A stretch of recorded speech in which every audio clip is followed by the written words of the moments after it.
Bonjour à toutes et à tous, je suis Lise Wagner et je vous accueille dans ma série noire pour une canne blanche. Série noire pour une canne blanche, c'est le podcast qui vous fait découvrir les défis qu'affrontent quotidiennement les personnes qui, comme moi, voient le monde avec leurs mains et leurs oreilles.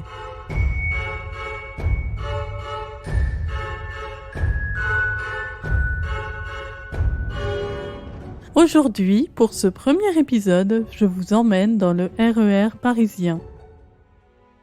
Ah, les joies des transports en commun. Pour moi qui suis non-voyante, les transports en commun sont avant tout synonymes de liberté. Mais quand les choses se dérèglent, l'aventure peut vite se transformer en cauchemar. Un cauchemar d'autant plus terrifiant quand on se retrouve dans une petite gare de banlieue, seul sur un quai, avec pour unique compagnie un homme avec qui il est quasi impossible de communiquer.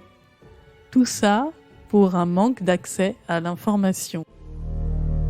Je vous raconte, c'était un jour de printemps et une amie parisienne m'avait invitée à passer le week-end chez elle. Quand je dis parisienne, ce n'est pas tout à fait vrai puisqu'en réalité, elle habitait la coquette ville d'Orsay, dans l'Essonne. Elle m'avait expliqué le trajet avec précision. De la gare de Lyon, je devais prendre le RER A jusqu'à Châtelet-Les Halles, puis le RER B, direction Saint-Rémy-les-Chevreuses, où je devais descendre à Orsay. Mais c'était sans compter quelques petites surprises sur le trajet. Tout avait pourtant très bien commencé. J'avais pu me rendre à la gare de la Part-Dieu à Lyon pour prendre mon TGV. J'avais été accompagnée par un membre du personnel SNCF qui m'avait mise dans le train.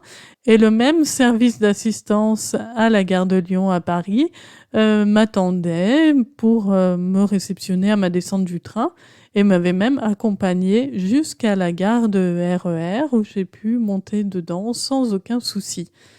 Mais descendu à Châtelet-Les-Halles, c'est là où les choses ont commencé à se gâter. En effet, j'ai appris qu'il y avait des manifestations dans les rues de Paris qui faisaient que la ligne était interrompue sur une bonne partie. Mais même si, en tant que provinciale ayant grandi dans un petit village de montagne, les transports en commun à Paris, c'est toujours très impressionnant. Je suis quand même toujours plutôt confiante puisqu'il y a vraiment beaucoup de monde et il est rare de se trouver seul sans aucune assistance. Et d'ailleurs, c'est bien ce qui s'est passé. Une femme tout à fait avenante est vite venue à mon secours et m'a proposé une solution alternative pour me rendre à ma destination. Elle avait une connaissance du réseau parisien que je pense les agents de la RATP auraient pu lui envier. Elle m'explique alors comment me rendre à ma destination. Je dois prendre la ligne 4 jusqu'à son terminus Porte d'Orléans, puis un bus qui me mènera à Bourg-la-Reine où je pourrai récupérer le RER B, direction Saint-Rémy-les-Chevreuses. Elle me quitte à Porte d'Orléans puisqu'elle doit aller travailler. En fait, c'était une femme de ménage qui faisait le ménage dans les bureaux la nuit, donc elle partait travailler au moment où tout le monde rentrait chez lui ou partait en week-end. Elle prend donc congé, non sans avoir pris la précaution de prévenir la conductrice du bus auquel elle m'avait accompagnée que je devais descendre à la station Bourg-la-Reine.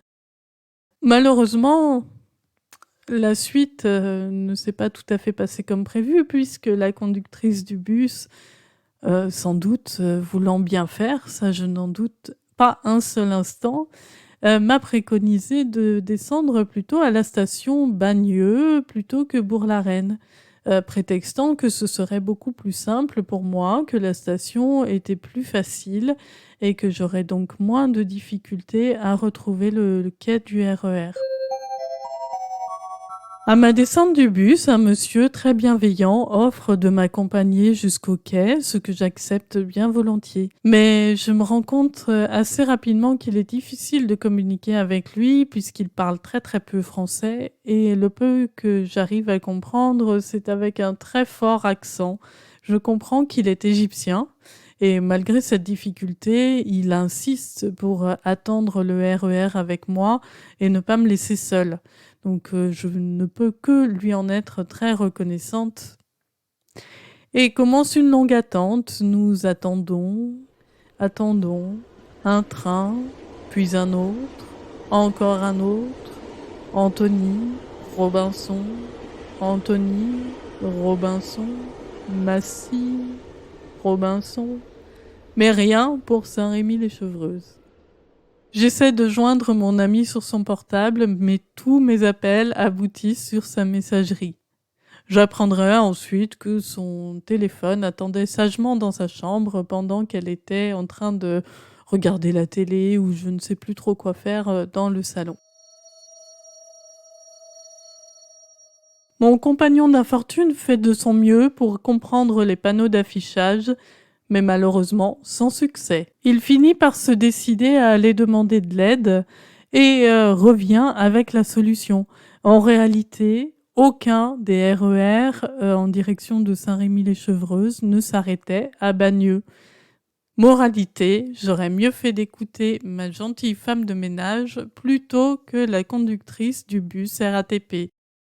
Il suffisait de prendre le premier RER pour Bourg-la-Reine et ensuite de récupérer un train direction Saint-Rémy. Résultat, le voyage de Paris à Orsay, 32 km, m'a pris 2 fois plus de temps que le voyage de Lyon à Paris qui fait 470 km. Si je me retrouvais dans une même situation aujourd'hui, évidemment j'aurais beaucoup plus d'outils à ma disposition puisque maintenant j'ai l'habitude d'utiliser des applications sur mon smartphone qui me donnent les horaires des transports, les trajets alternatifs.